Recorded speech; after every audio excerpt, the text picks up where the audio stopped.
মুখে জুতো ছুঁড়ে মারবো, নয়তো ঠাসিয়ে একটা চড় দেব। মধুবনীর পর এবার মেজাজ হারালেন টেলিভিশন অভিনেতা সায়ক চক্রবর্তী।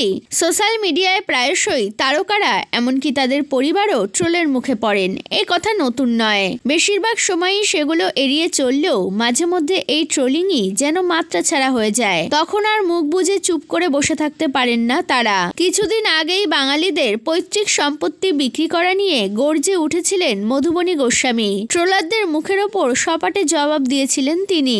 আর এবার গর্জে উঠলেন সায়ক। আসলে কিছুদিন আগেই মাকে নিয়ে সোনার দোকানে গিয়েছিলেন তিনি। সেই ভিডিও পোস্ট করতেই কিছু মানুষ তার মাকে নিয়ে অশ্রাব্য ভাষায় কটূক্তি করেন। মায়ের বিরুদ্ধে এমন সাংঘাতিক কমেন্ট দেখে আর চুপ থাকতে পারলেন না তিনি। একটি ভিডিও পোস্ট করে সায়ক বলেন, যদিও সংখ্যায় খুবই কম, তবে কষ্ট দেয় এই কমেন্টসগুলো।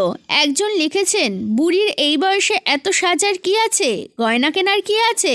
ওনাকে বলতে চাই, আপনি জানেন না আমার মা কত কষ্ট করেছে, কত ত্যাগ করেছে, তার 1%ও আপনি করেননি। না আপনি আমার বাড়ির পাশে থাকেন, না আপনি আমার আত্মীয় যে জানবেন। শুধু দুপুরবেলা বসে মনে হলো ও সোনা কিনছে, একটা কমেন্ট করে দিই। এত সাহস কি করে হয় আপনার?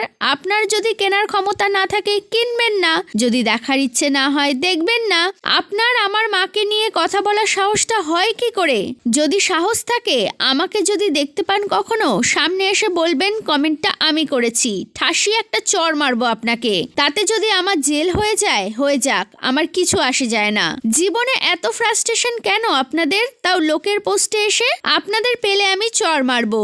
এরপর ঘরে পড়া স্লিপার দেখিয়ে তিনি বলেন, নয় মুখে মেরে দেব। আপনি আমাকে বলতে পারেন, আমার মাকে নয়, জাস্ট মুখে জুতো মেরে দেব।